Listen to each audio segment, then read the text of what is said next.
میرے بھائیوں، عید کے دن آپ نے ایک حدیث سنی ہوگی، فضائل اعمال میں بہت طویل ایک حدیث، آخری حدیث ہے رمضان کے بیان میں، آپ نے سنی ہوگی بارہا۔ اس کے جو آخری الفاظ ہیں وہ بہت اہم ہیں، وہ میں آپ کے سامنے رکھنا چاہتا ہوں۔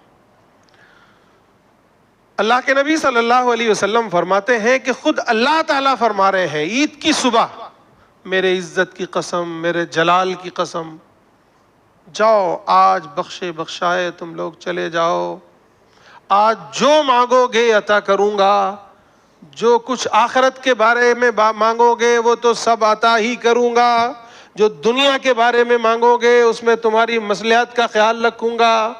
اور اس کے بعد جو اور آخری جملے ہیں وہ یہ ہیں کہ میرے عزت کی قسم، میرے جلال کی قسم، جب تک تم میرا خیال رکھو گے اس وقت تک تمہیں مجرموں اور کافروں کے سامنے رسوا نہیں ہونے دوں گا۔ غور کیجئے آپ ان الفاظ پر۔ عید کی صبح جب ہم سارے مسلمان پوری دنیا میں خوشیاں منا رہے ہوتے ہیں، اللہ تعالیٰ یہ آواز لگاتے ہیں کہ میرے بندو، میری عزت کی قسم، میرے جلال کی قسم، جب تک تم میرا خیال رکھو گے اس وقت تک میں تمہیں مجرموں اور کافروں کے سامنے رسوا نہیں ہونے دوں گا۔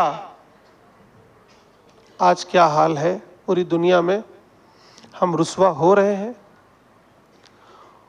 اس کا لازمی نتیجہ یہ ہے کہ ہم نے اللہ کا خیال نہیں رکھا، اس لیے رسوا ہو رہے ہیں۔ اگر ہم اور آپ چاہتے ہیں کہ یہ رسوائی ختم ہو، پھر سے ہم سرخرو ہوں، پھر سے سر بلند ہوں، پھر سے اللہ کی نظر میں ہمارا مرتبہ، ہمارا مقام بلند ہو، تو پھر ایک ہی کام کرنا ہے، وہ یہ کہ اپنے رب کو راضی کر لیں۔ وہ جو اللہ نے خود فرمایا کہ تم میرا خیال رکھو، کہ اللہ کا خیال رکھیں گے اللہ تعالیٰ کسی کے سامنے رسوا نہیں ہونے دے گا۔